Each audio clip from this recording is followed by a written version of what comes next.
everybody. Welcome back to Podcana episode 21. This week I'm joined by Kawa to talk about the upcoming tournament in Miami, the biggest Lorcana tournament to date. I actually had the opportunity to test for it competitively because one of my friends was planning on going, which actually he had to pull out last second, so he won't be going. But we did a few days of hardcore testing, so got a real good idea of what the meta looks like, especially in the context of attending what looks to be 250 plus player tournament, which will be the biggest tournament to date, I believe. So excited for that. We'll be talking about just general constructed meta updates. We had a lot of comments on our previous deck tech with Moines of the Ruby Amethyst Evasives, as well as our last podcast with Moine also talking about that deck.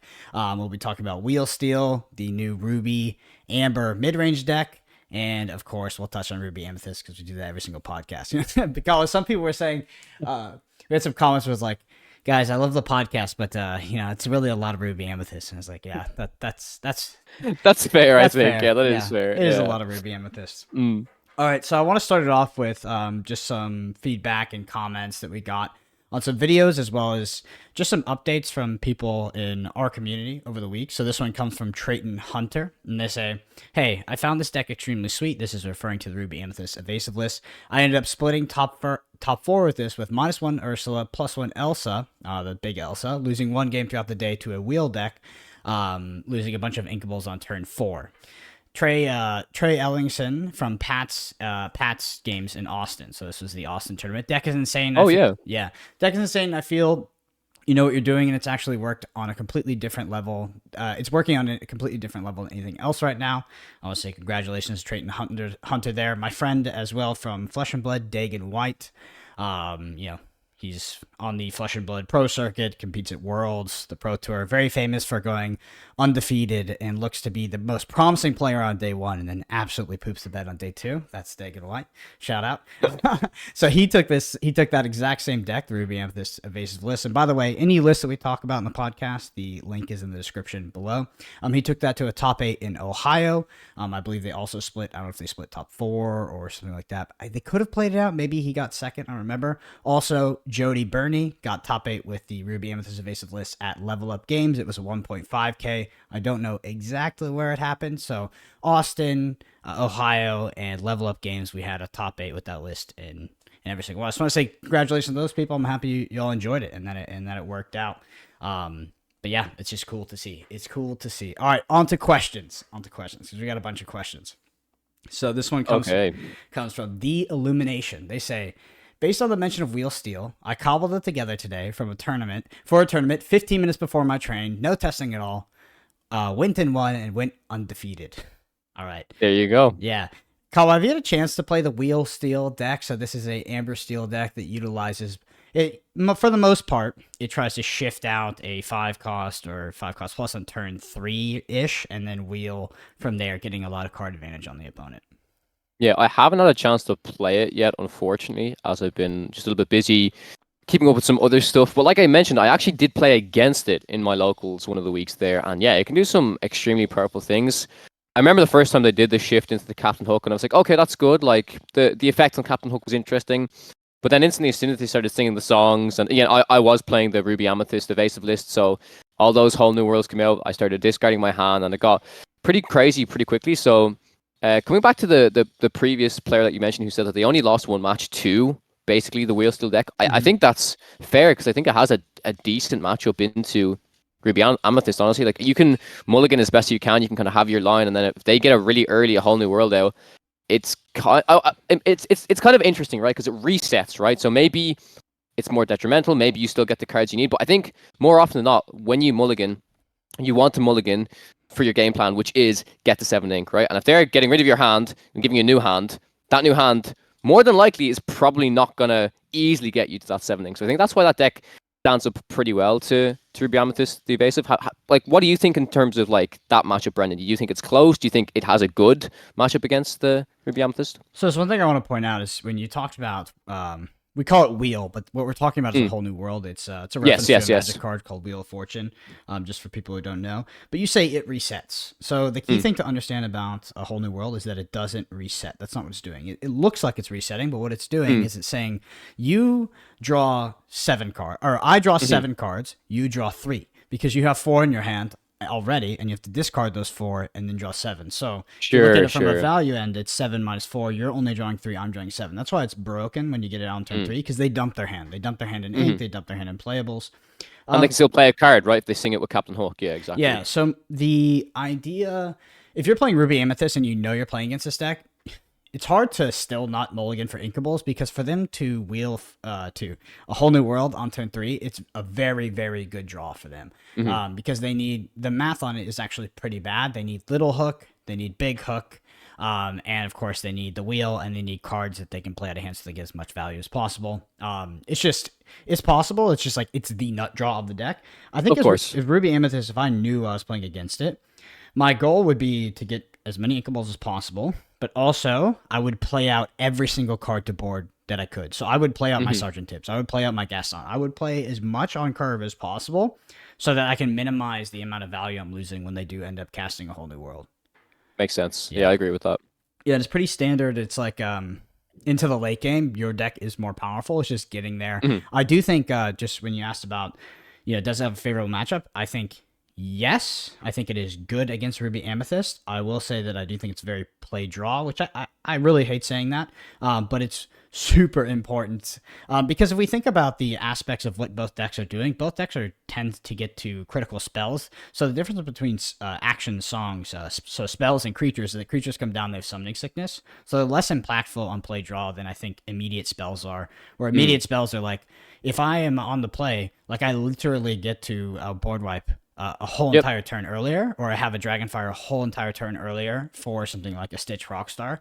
So it can feel pretty crazy play draw, because that turn 3, a whole new world, it's much faster when they're on the play than when you're on the draw. You have way less agency to actually commit to board because you've only played effectively 2 turns, which is not a lot. So that being said, I do think it's relatively close. Like if they have that crazy draw, it's pretty bad for you. But outside of that, the deck can be a little bit clunky. I would say it's very good more than it's clunky. So but when it does run into the clunky hands, it does kind of feel a bit bad. That's why it has Stitch Rockstar. It has like an alternate game plan to draw cards and get card advantage. But I think it's a great deck. I think if you're looking to play a deck in a major tournament right now and you don't want to play Ruby Amethyst, I think you play that deck. We'll talk about a mid-range deck that creeped up here. Like I already mentioned, the Ruby Amber deck. But if you're looking at aggro and you don't want to be ultra committed to aggro with, like, for instance, recently Spessy played the Amethyst. Amethyst. Yeah, like just in times. Like that's very committal. You don't have a lot of agency. Like you do your thing or you literally lose pretty much every game. If you want to play a good aggro deck, a well-rounded aggro deck that's doing very unfair things pretty consistently, I think it's Wheel Steel. I think it's a great list. Great deck list. Yeah, I really want to try it out. I think it has a lot of really good matchups. Because, like you said, because it doesn't go full aggro, you can kind of do a few different things with it. It's still technically an anti-aggro deck, right? Because you have the Tinks, you have the Grab Your Swords, you have stuff like that. But yeah, speaking of Spessy's Amber Amethyst list, like obviously, we have a quick shout out here.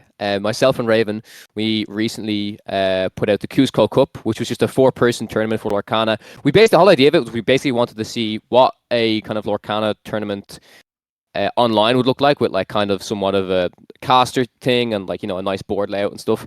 Was pretty fun. Recommend you guys go check it out. But Spessy deck definitely took me by surprise because I haven't seen many people run just in time. But that's because it is a very like risky card to play, in my opinion, right? Like you have to have the nut draw, and I even saw in a few games that Spessy played, like he was either really happy when he got it, or like he was like, "There's literally nothing I can do." Right? Sometimes your draw is so bad with that deck, sometimes it's so good. Those types of decks I don't like because, in my opinion, they're not as consistent. Right? It's like either I just high roll or I giga low roll. You know what I mean? So yeah, it's the first time he played that evasive Tinkerbell card, which obviously in the certain matchup I thought was insane, right? If you're playing an evasive card against an aggro matchup where they've no answer to it, obviously it's great, right? It's a 3 health card.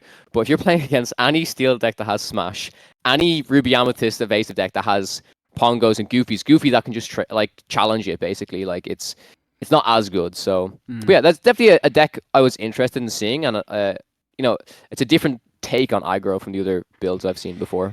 Yeah, what I'll say is like that is Spessy's deck. Like, so Spessy, that's the deck that he kind of came up with. That's the deck that he likes to play. Like, it's kind of, it makes sense for him to play him, but at the same time, if you look at a 4-person tournament that's Spessy, I think it was the Moyen, Howling and Moy. Moyen, and Yeah. Moyen and Howling. So if I'm Spessy, I go, okay, Thea's maybe playing something more mid-rangey or aggro, Yeah. or that would be my assumption. I don't know what she's known for, if she's known for control, but usually the players that are kind of known for control, I guess, are about it. Like I don't know if they're Yeah. outspoken Yeah. about Yeah. it, or I like agree. I you agree. hear about, but. So if you're Spessy, you look at that tournament, you look at 3 other people. I think it's reasonably likely. Well, you know Moyen's on Ruby Yeah. Amethyst control. Of Moyen, course. Of course. you know he's Yeah. on Yeah. control, Yeah. and then Howling Minds also loves that deck. So that's 2 decks that, and this Amethyst Amber deck absolutely dunks on Ruby Amethyst if it nut draws. If it doesn't, it still just loses. If it doesn't, yeah, I agree. I agree. It's a roulette deck for sure, but it's a great pick. It's a great pick into that small meta, because you would assume that 50% of your matchups you basically have, like, you have a lot of chances to just straight up auto win against them. They can't be a just in time and you're Moana and questing for 3 immediately. It's a lot. So Yeah. I think a good pick by Spessy. All right. Another comment here. This is from the Elathrian. Not sure that this is the same Elathrian that is Grandmaster in Pixelborn. There's a very high-ranked player named Elathrian. I assume it's the same player, just based off the feedback, because it definitely was detailed. They say, I'm surprised that Moyen says that he doesn't find Emerald decks at least challenging. There are many games where they curve out and are on the play where you don't draw your Be Prepared, or they see multiple Cuscos and you don't find your early 1 or 2 drops and get too far behind. The matchup always seems live. I understand in paper events it's a bit easier and you can predict your mulligan, but on ladder, if you have to mulligan a lot for different decks, you can really find yourself on the wrong cards to be ready for an aggro onslaught. I just want to say to the Elathrian that I agree. So I think Moyen at the time when I think he downplayed it a bit, because I do think that that's absolutely correct. I think that the Ruby Amethyst deck is better, like it's a better deck, but you're right, on the draw against an Emerald deck that you don't know how to mulligan against, especially on ladder. Like, Emerald is a very hard color for Ruby Amethyst to deal with. Just in general, Cusco's a very good card. I think that Moyen just hadn't been playing against a lot of aggro, to be honest. It wasn't a very popular deck at the time. He wasn't running into it a lot. There was just a lot of Amber Steel, a lot of Ruby Amethyst mirrors, and then, of course, the sort of permutations of the meta we see where it was like Sapphire, Amber, all these other decks. So I think Morin had just not played against it as much, and I think that maybe he had a bit of a results-oriented bias towards, not hating Cusco as much as the rest of us Ruby Amethyst players. What are your thoughts on sure. What are your thoughts on Emerald versus these control decks? I think it's very, very, very powerful. Yeah, I think it's really good. During the big tournament I played at the start of October, the 72 player event in Manchester, my second game I faced Emerald Amethyst, and the very first game, like, it was close, but my opponent was really good because they literally recognized, okay, this is the matchup where I win by just quest. Like, he's like, I don't even care if I should make this trade or not. I just quest. It's a race. I get there. And how my opponent actually won was, I think I got to about 17, and I did some Ursulas to really try and slow them down. But, like, I can see where Moyen's coming from, because it's well, I guess Moyen didn't really find a problem. I think it's much closer than Moyen assumed, in my opinion, because, like, the matchup that I played in particular, it got super close, and it came down to, like, okay, either I have, like, an Elsa or an Ursula to win the game. Because I actually got to my 7 ink, right, and it was, like, super, super close. They were questing super fast. And whenever Cusco came down, it was always a problem. It was always a problem. I think once maybe I had a Gaston on board to answer already, which is, like, the best case scenario, honestly, because Gaston just, like, flips into it. Yeah, trades up as well. Yeah. But yeah, it's a very difficult deck to face, and I think it's going to be even scarier with set 2. I don't know if you've seen... I mean, we've already discussed some of the Emerald set 2 cards, so I think it's just going to be a super, super good, like... I want to say aggro/disruptive ink, because we're seeing a lot of disruption, and there's already some disruption in set 1, right? You've got, like, your Flynn Rider, your Cheshire Cat. You're forcing your opponent to do things that they don't necessarily want to do, like awkward trades, or, okay, I have to get rid of this card in my hand, I don't really want to. So yeah, I think it's a great color to basically use if you expect a lot of control decks. I think the complementary color to Emerald is it matters, right?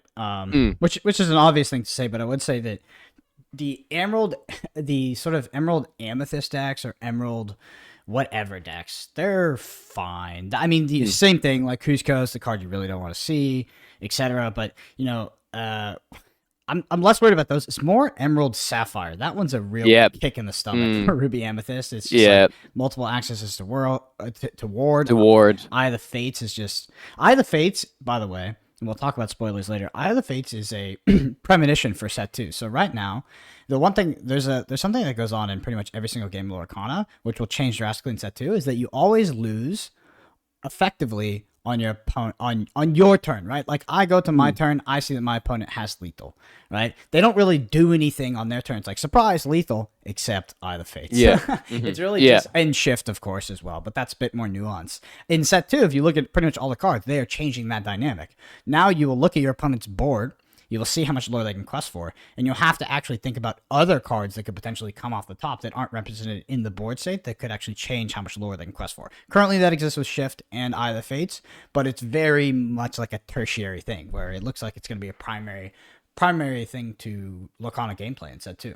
So interesting. Yeah, I have to agree. Yeah, and it's that idea of Eye of the Fates is a card that can come down that can just win them the game. Like.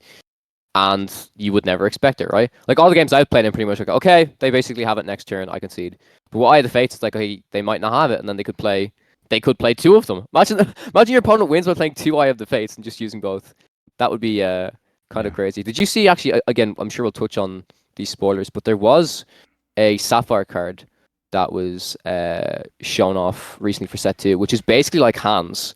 So the Emerald Hands, which is I believe it's the 4-cost inkable Emerald card, which is just 3. It's 3/3, but it can quest for 3. There's an exact same card like that, but now in Sapphire. So I do think that color combination is quite lethal. I'm pretty sure that one is a vanilla creature that quests for 3, and I'm pretty yes. I kind of hate it, to be honest. Like, all right, they're playing that into Cusco or that into 5-drop Maleficent. It's like they're 6 quests. It's just it's a lot, but we'll get into it because there's.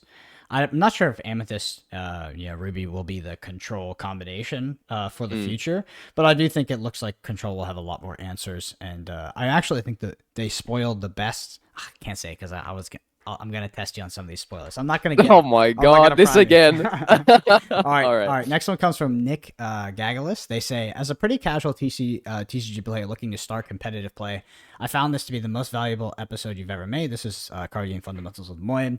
One thing I'd love to hear more about is any even rough quantifying of how 2-for-1ing yourself is bad. I understand it in theory, but I'm struggling to find where the line is for power that makes it worthwhile. I'm wondering about specifically with shift characters, also combos like playing an action and challenging, for example, Last Stand plus challenging with a survivable character plus Rapunzel to banish an opponent and draw cards. Thank you for your insightful conversation. So the thing about the card game fundamental of 2-for-1ing and all that stuff is that it's a concept that exists agnostic of context, right? So most of the things you're describing in the second half of your question are context-based, and that's why card games are interesting, is you can't evaluate card games purely based off quantitative theory and the value of cards. Some people think you can, and I think that if you did, you'd probably be right 90 to 95% of the time.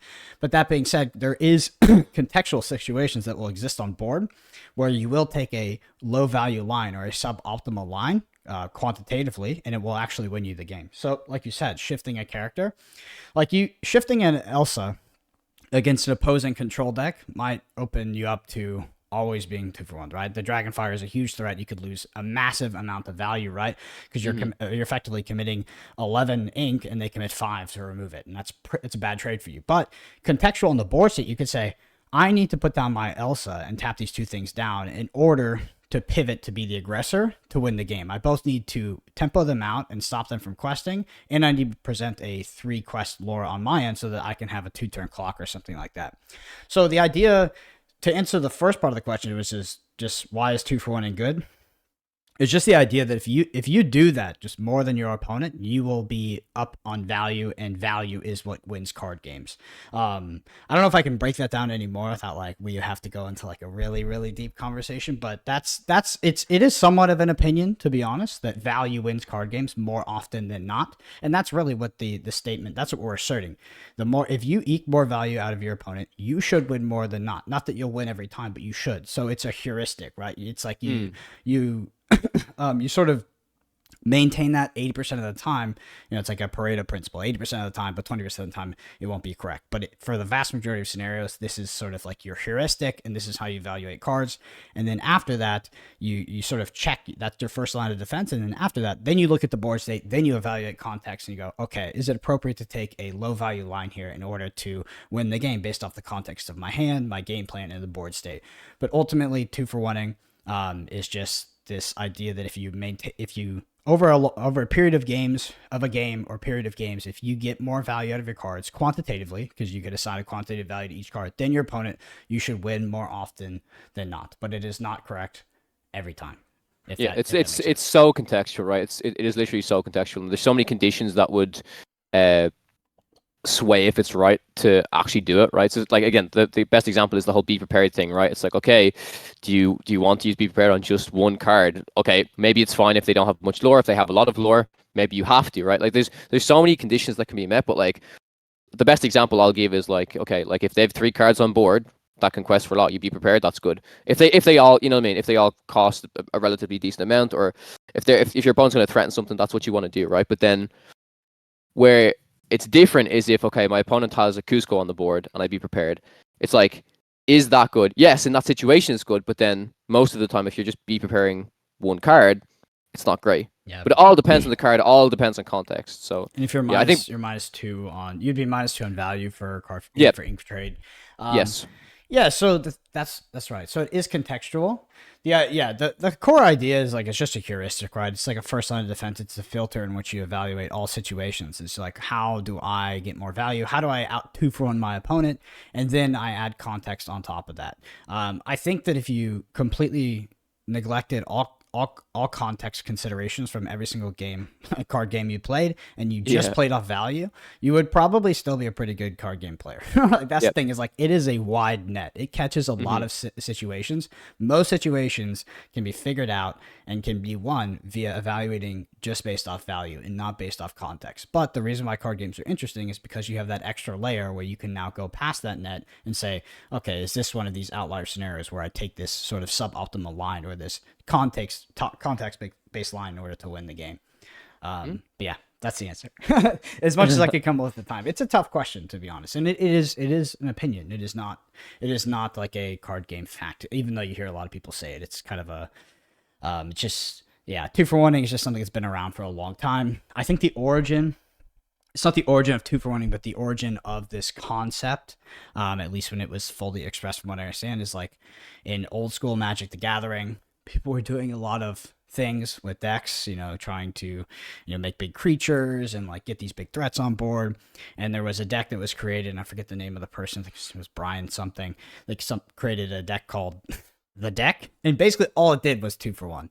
And it became like one of the, I think it is the best deck in old school. It wasn't Kibler, was it? No, it wasn't Kibler. Kibler was pretty much the opposite. So Kibler built like the big creature decks, from what I understand.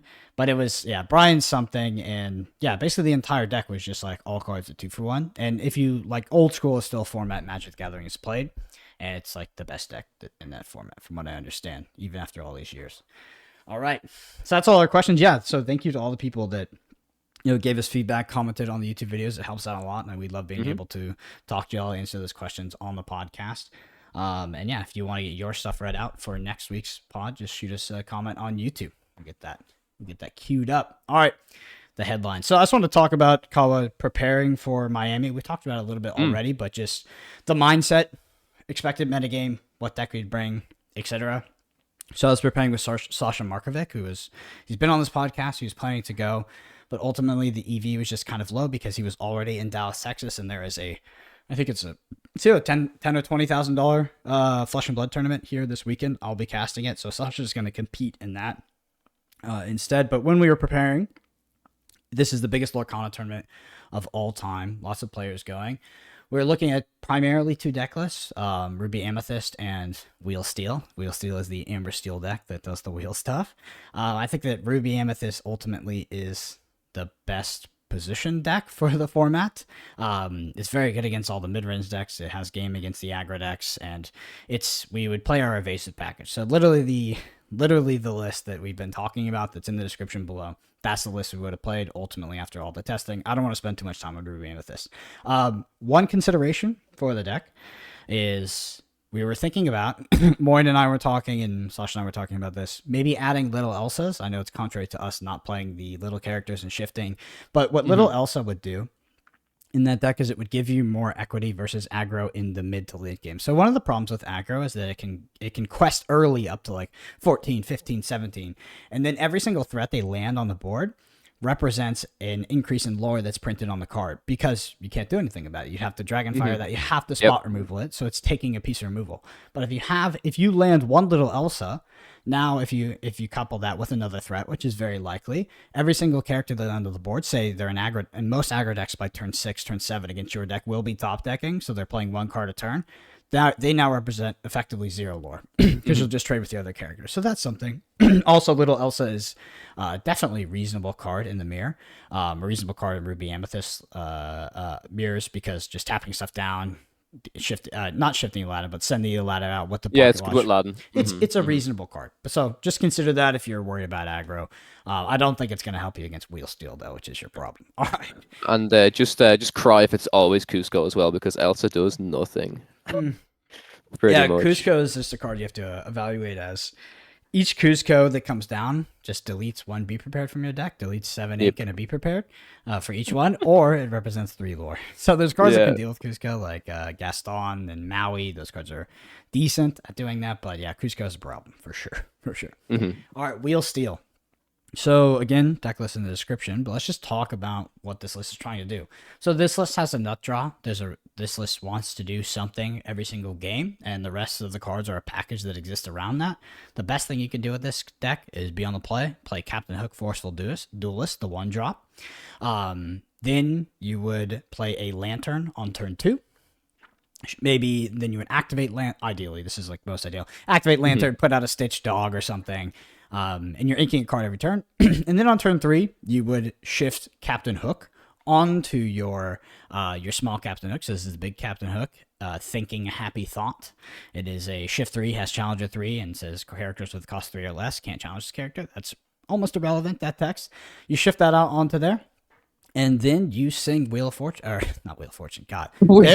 They are going to get me with that one. A Whole New World. You sing A Whole New World. So basically you dump your entire hand by turn 3 and you draw 7 new cards. Your opponent will likely be drawing 4 new cards. This is very, very good against control. Even good against aggro. The thing is like it's much less good against aggro because aggro could dump their entire hand to the board. You don't want the key heuristic about A Whole New World is you don't want your opponent drawing a symmetrical amount of cards. You don't want your opponent also drawing 7 cards, ideally, because that is like Whole New World's, like the way it's written is that this is a symmetrical effect. It is not. The whole idea is that it's not symmetrical. You're making it asymmetric because your opponent is effectively drawing 3 cards and you're drawing 7. This is a steel deck, so steel decks are just inherently good into aggro decks, so you might not be doing that exact combo against aggro because you would give them a lot of card advantage or just card neutral, which is not ideal. You give them a lot more threats. So, but you do have Grab Your Sword, you have Smash, you have so many things to deal with that. The other package it has is Stitch Rockstar with 1-drops and 2-drops, so that's Stitch New Dog, Forceful Duelist, Simba, Proactive Cub, and you can draw cards with that. So it has a whole nother engine in addition to the Whole New World, which is an engine. Then it has your normal mid-range stuff, Rapunzel's, Beasts, and it has Hades, Lord of the Underworld. How do you feel about Hades? That's a cool inclusion in this deck, I think. Yeah, it's really good. Like if you want to increase your equity against control specifically, that is a card that control has a hard time beating. Infinite Hades loop. So each Hades is coming down and just sort of representing the lore that's on the card every 2 turns, because it's going to come in with effectively Summoning Sickness and it's going to quest on the turn after. They kill it and then you 2 turns. So every other turn you get 1. And yeah, it's really good against control. I mean, people have known that's good against control, but yeah, I think it's solid. This is the deck I would want to face the second least if I was playing Ruby Amethyst in Miami. The deck I would want to face the least is Sapphire Emerald, right? Yeah, but that Yeah, deck yeah. is pretty bad against most mid-range decks. So Mm-hmm. whoever's playing that deck, I mean, they're kind of like they're making quite a bold meta call to play that Mm-hmm. deck, right? Especially with the rise of the other deck we'll talk about, which is Ruby Amber, and also probably Mm-hmm. dunks on aggro decks. Kawa, anything to say about this Wheel Steel deck? Where do you think it sort of lands in terms of the metagame hierarchy? I think it's really good. I think it's better than the other Amber Steel decks that we've seen so far, honestly. It really makes me want to try it out. I mean, the other Amber Steel decks are very good. They do things very well, but this does something against control that I feel like those decks can't do, and that's why I like this in particular. I think the Hades is a great inclusion. Uh, it's so funny when you're talking about the nut draw, obviously. I mean, we already mentioned it earlier, but in order to get that nut draw, you need to have so many specific cards pretty much in the opening hand. It's a little bit ridiculous. I mean, you even said the math It is is like ridiculous. crazy. Yeah, Yeah, it's the really math is bad. crazy on it. Mm. The But math is abysmal. I mean, we could. It's like so. I mean, you have a 60 card deck. You have a Captain Hook. This is not counting Mulligan, obviously Mulligans, but mm, you would basically multiply the 4 over 60, which is your Captain Hook, and then your 4 over 60. You'd multiply by that for a whole new world, and then you would yeah, multiply it by a 2 over 60, yeah, which is your Captain Hook's thinking happy thought. It's just like, but you can also do this with like, you can do a budget version of this where you play mm, Stitch, New Dog, and then you shift the big Stitch and you sing with that on mhm. turn 4, or you can do it on turn 3 with the Lantern if you get that as well. So you have multiple angles. It's just like, it's not going to happen most of the time, but it's not like infinitesimally impossible. Like it is what this deck does. Like the deck wants to do that, and often mulligans aggressively to get there. Yeah. That's actually an interesting one. Yeah, I didn't think of the if you do the Stitch Lantern Big Stitch instead of the Captain Hook line. Mhm. That's really interesting because you're effectively doing the exact same thing. You're also getting yeah, actually, I'm not gonna say one could argue. Actually, just a better card, I think, out on turn 3 Definitely. because you're questing for more. You've got an engine then of just like, I mean, you start playing 2s and 1s. You're still drawing cards. Like, yeah, Yeah. it's So now, really but really cool. so the only difference with that is that you now need. It is now no longer a 3 card combo; it's a 4 card combo because you actually Yes. need the lantern Yeah. to come out of the turn 3. So yeah, I think this deck list is solid. If I wasn't playing Ruby Amethyst, I would play at a tournament. I would play this deck for Mhm. sure, like 10,000%. It's Yeah. so good. It's solid. And I think what we read out the top of the pod from the Illumination, what they said is that based Yeah, on the nature it of sounds like it is. Yeah, I yeah, cobbled it together in 15 minutes and won a tournament. I was yeah. like, that's par for the course of this deck. Yeah, Hmm. that's yeah. This deck is really powerful. All right, let's go on to a spicy one. I think I can actually pull up the list here. So this is the first time we're talking about. That's why I'm actually gonna pull up the image. Yeah, here we go. Just there. So this is from Steadfast and Ducky. Ducky's the rank 1 player on Pixelborn. Did a deck tech on this. I think it was like yesterday. This is a list that's been floating, or not a list, but this is a color combination that's been floating around the past week or two. Made a couple top 8s, and I don't think people paid a lot of attention to it because it was definitely in the minority, but now it's definitely. I mean, if you're going to Miami, you need to be thinking about this deck because the deck is going to be very popular. And this is a Ruby Amber list. Amber. So yeah, I mean, this is fundamentally a mid-range deck. So what I would compare this to is like the old school Amber Steel decks. They were quite similar in terms of the Amber cards they were running, but this also has access to evasives, so it has Goofy in it. It has access to Lifu, and Gaston is there to help against aggro.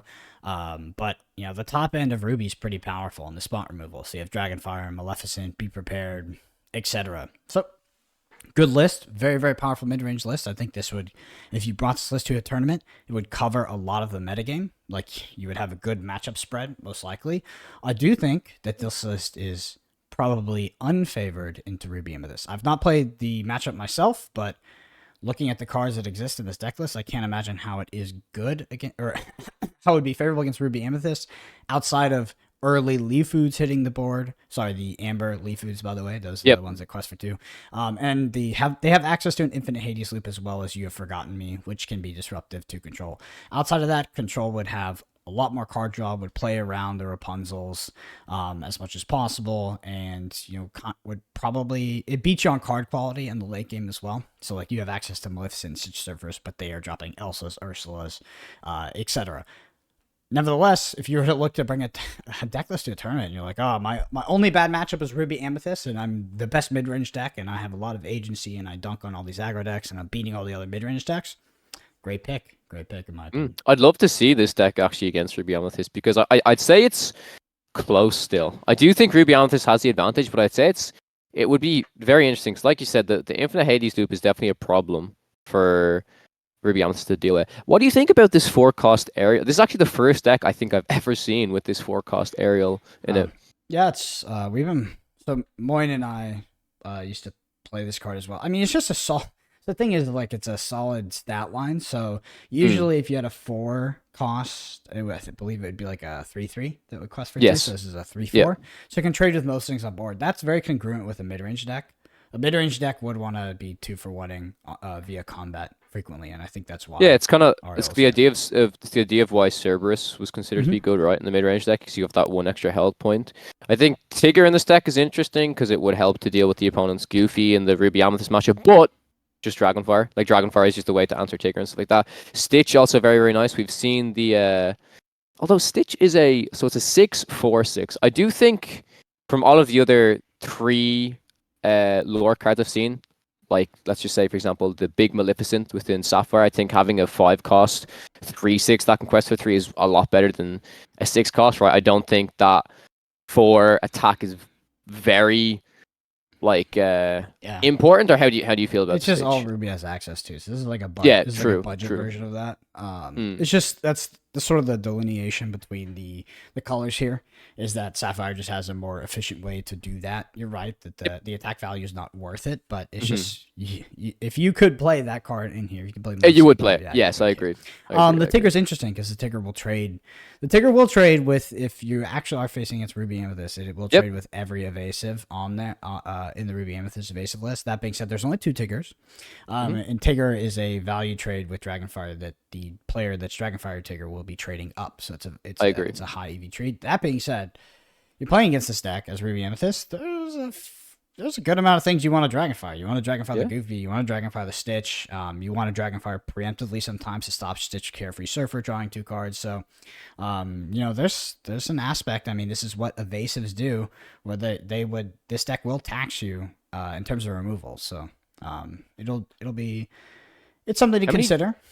How many Dragonfires in this? Is only 2 Dragonfires in this deck. Yeah, Dragonfire is just a little slow, I think, especially as a mid-range deck that wants to be winning on board.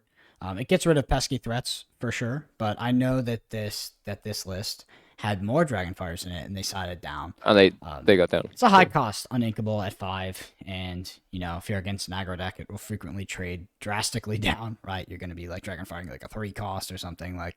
Our Ruby Amethyst evasive list runs 3, and that is very not standard. Most decks just default to 4. So yeah, it's cool. It's fun. Chapter 1 Lorcana. I mean, it's freaking ridiculous that the meta literally evolves every single week. Yeah, we're still finding new lists. It's really exciting. I have a very similar list to this that I kind of crafted from when we reviewed one of the tournaments. I think it was about 2 weeks ago. There was one of the lists in there that was a Ruby Amber deck, because it is a color combination, like you said, that's kind of not too many people have really looked into it. Like, I looked into it before, and the only real package I saw was you could do like the Mulan princess stuff, but I just feel like that is just so slow against a lot of decks. Like, it sucks against control, it sucks against mid-range, because you just need to have a lot of board presence the whole time. But the idea of this deck is really cool, and I think the Hades helps a lot out in the control matchup. But I was running this list, and I think I even had Rockstar Stitch in it, because I think it's good with the Gaston, LeFou. I had Simba in it. I had some of the pieces. I think I put Mickey, Brave Little Tailor to actually see if I could do anything with the card. But I do think in general, it's pretty rough, right? Because like, if you're facing any sort of remove, it's just dead. But against other decks, it can sometimes put in the work. So. Yeah, I like the color combination in general. I think it's really interesting, and I want to see more. I want to see more people try and iterate upon this color combination, and maybe even make some other lists out of it, right? Like, do you think we could ever go? Obviously, this is mid range. Do you think we could ever go more control, or like Ruby Amethyst just always beats it because of the card draw, right? Always beats it. I think Ruby Amethyst already beats it, but I think that there's color combinations, and there's decks that need to play to their archetypical strengths. One of the biggest things I see where people make mistakes in deck building. This will more often than not happen in paper events. Is I'll be playing against opponents that I'll be playing Ruby Amethyst Evasives, playing against opponents, and we start to get into the late game, and they're like, "Oh, I'm getting so unlucky. I'm not top decking the card I need." I'm like, "What's the card you need?" And they're like, "Oh, I need Be Prepared." I was like, you can be prepared this board. Like, you could be prepared my board. You'll 3-for-1 me, but you have no cards in hand. I have two cards I'm top in hand. decking better cards than you as well. I Yeah, know. It's exactly. It's a huge thing. Yeah. yeah, it's like that's a good. I mean, that would be a fine card for you, but it would absolutely just delay the inevitable because my card quality is so much higher than you at this curve. It's like if you are going to play a color combination that's more oriented towards a mid-range game plan or aggressive game plan, or 80% of your deck is aggressive, it's like just playing to that game plan. We might get to turn 7, and you might not have a big prayer, but you're probably going to lose that game anyway. To be honest, against a control deck. So I think with this color combination, maybe you could go more aggro with it, but outside of that.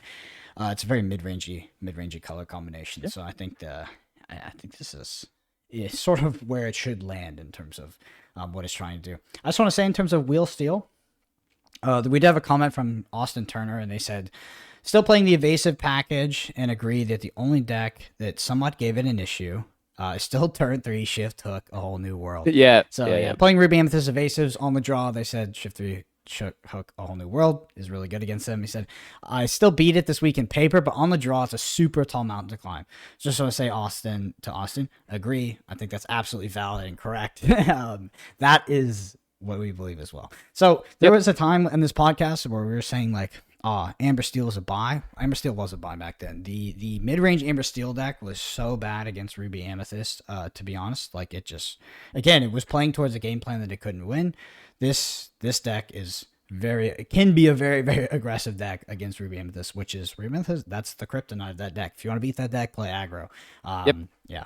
So for sure, just want to shout out that is we have also come to that conclusion. Yeah, shout out to you guys as well for like I love having these conversations with the rest of the community, right? Because I feel like when we do our pod, we can sometimes get lost in everything that we're experiencing, but it's really good to understand that other people are either experiencing similar things that what we are, so we can say, okay, maybe we are right, and then sometimes we could see that sometimes we're wrong. I'm sure we're wrong a lot of the times, but I think for the most part we've done like we've as the meta has progressed. I think especially you and mine, like you spent so much time working on that kind of Ruby evasive thing that I think that's really flipped the script on what the whole hyper control thing was to now being the evasives to now Amber Steel being this really fast wheel type of deck, which is cool. Yeah. My biggest shout out goes to all the people that took that deck list to tournaments and did Hell yeah well with it, or even if you did bad with it, yeah. I'm happy you had the confidence to take it. That was really cool to see. That was really, really cool to see.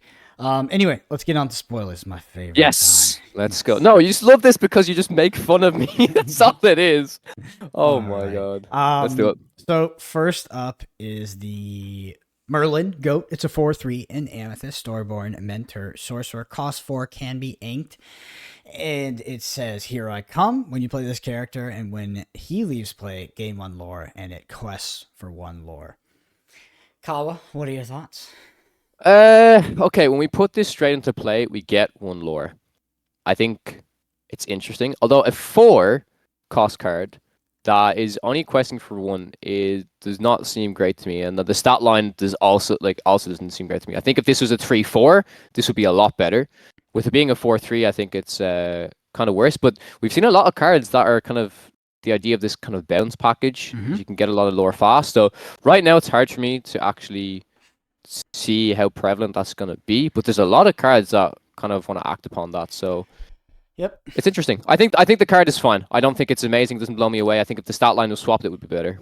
So this card in a vacuum is bad. So a 4/3 that quests for 1 that gets you 1 lore, it would be a bad card. Because if you needed access to a 4th stat line, you would just go Gaston. Most likely, well, this is Amethyst, so Shet 2. There might be more ways to go with. It's not Ruby Amethyst with Amethyst right now, but I think that's the first thing that comes to my mind. But you have access in your secondary color to find things that can attack for 4. If you want to compare this to something, you'd compare it to probably Pongo, which just kind of gets that. But that being said, this is a synergistic card. So if you're bouncing it back and forth, and that is what your deck is trying to do, that is the archetype of your deck, it potentially fits in there. But in a vacuum, no good.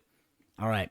Next up is Merlin Crab. It's a 3/3 storyborn mentored sorcerer. Cost 3, can be inked. Quest for 1, says ready or not. When you play this character and when he leaves play, chosen character gains challenger +3 this turn.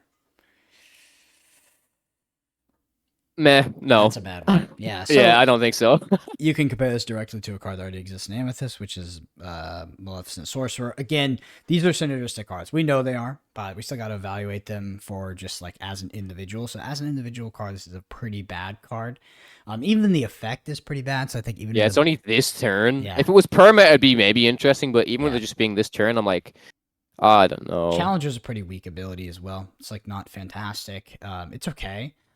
But it's not fantastic. So I'm curious as to why it's only Challenger as well. Like I don't know why this just wouldn't just be +3 attack this turn, because Challenger means you have to challenge into something. But if it's just actually, I guess it's the same thing, right? Yeah. It's actually the exact same thing. Yeah. All right. Cool. Modem Mim. This is a 3/3 storyborn villain sorcerer. Cost 2, can't be inked. Quest for 1, says just you wait. When you play this character, banish her or return another chosen character of yours to your hand. So return another chosen character of yours to your hand. This is a 2/3/3. Stat lines are very good, right? Like I think you could do this in some type of aggro type of deck. Just you want to think about the cards that you want to be bouncing. Is it a downside to bounce? How much of a downside is it? So I'll tell you one thing. Because you said aggro. In aggro, it's probably a downside to bounce. Yeah, I think it is a downside. I agree. But in other decks, it's not bad. You can do value. You can get value stuff for sure. Yeah. I have a spiel about this, so I'll save it for another card though, because there's another. Okay. Card. But this card seems pretty good. Yeah, it seems good. Seems good. I like it. Yeah, good value card. All right. Next one. Merlin Squirrel, storyborn mentor sorcerer, 2/1, 2 costs, can be inked. Quest for 1 says look before you leap. When you play this character and when he leaves play, look at the top card of your deck. Put it either on the top or the bottom of your deck. Good card. Good card. Interesting. Yeah. I think the health is really low, but in terms of the value, it's good. I think I think I know what you're gonna say. I think you're gonna say, would you not just play Ursula's Cauldron and get infinitely more value? This is a body. Because this is a body. It is.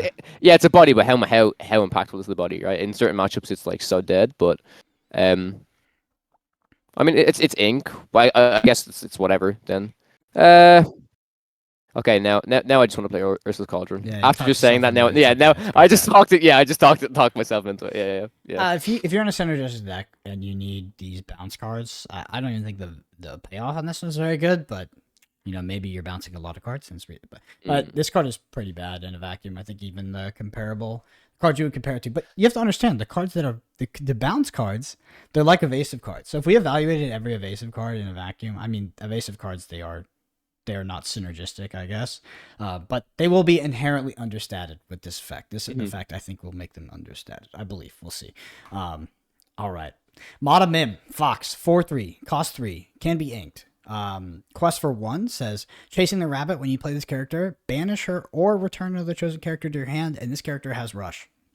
Yeah, you're playing this card. This is the best card they've printed so far. Yeah, it's very good, isn't it? It's a better Rafiki, and it's not even just a better Rafiki, you're actually getting value as well. Now, in the early game, I think if you're playing this in Ruby Amethyst, it doesn't matter too much, because if you're bouncing something back on turn 3, you're not really bouncing anything back. Maybe you're bouncing a Gaston back, which at the end of the day, that can just be inked again. That's just, like, you've played a threat that could attack into something. But then you could use your rush card, which you can bring back that you can put into ink. But I think even in the late game, it's great. Think about how good this card is in the late game. Better in the late game. I think the late game is easy. It's the easy one to see. Is like So if you have board control and you have multiple things on the board, you bounce something like an Elsa. It's disgusting. But let me tell you why this card is absolutely busted. Because this is so much different than Magic the Gathering. In Magic the Gathering, you would see this effect, and you would be like, okay, lose tempo. Here's the difference. Now, as a Ruby Amethyst player, I can play my 1-drop without consideration. Right now, I will draw my 1-drop and I won't play it. I will only play it if the opponent plays like a Lifu or something that I have to answer, right? Now I can play my 1-drop on the play on turn 1 and I can bounce it back and ink it. You can ink it. It's so good. I can ink it's great. it. It's crazy. It's absolutely freaking insane. This is such a good ability. There are going to be scenarios where you're like, oh, I can't drop this on turn 3 because I have nothing to bounce and it would sacrifice itself. But this is such a freaking powerful effect because it's actually good in the early game. This reads, if you read this, you're like, this reads as basically what the text line says is mega downside in the early game, risky card, but that is not good because you will just play your one drop and it will give you insurance against what the other person plays. Now they can't play greedy cards like, uninkable 1/1 that quest for 2, and then because that card becomes useless on the board, like your Archimedes, your Sergeant Tibbs is useless on the board. Now you bounce it back and make it a freaking ink. That's crazy. Late game, you're bouncing back. When you're at like 12. Ursula, Elsa, so good. Yeah, it's so good. So my theory is, in the current state of Lorcana, if they made aggro decks 5 to 10% better, the game would suck. It would be like a 90-degree game. Like it would just be, there would be a lot of 90-degree stuff. Like people would just play 90-degree because it's actually the margins are really thin. The game is really balanced. I was like, Ruby Amethyst would basically be unplayable if there was like 5 to 10% more aggro. Maybe that means the game would be fun because you could play like mid-range decks, but I still think the aggro decks would be like super fast.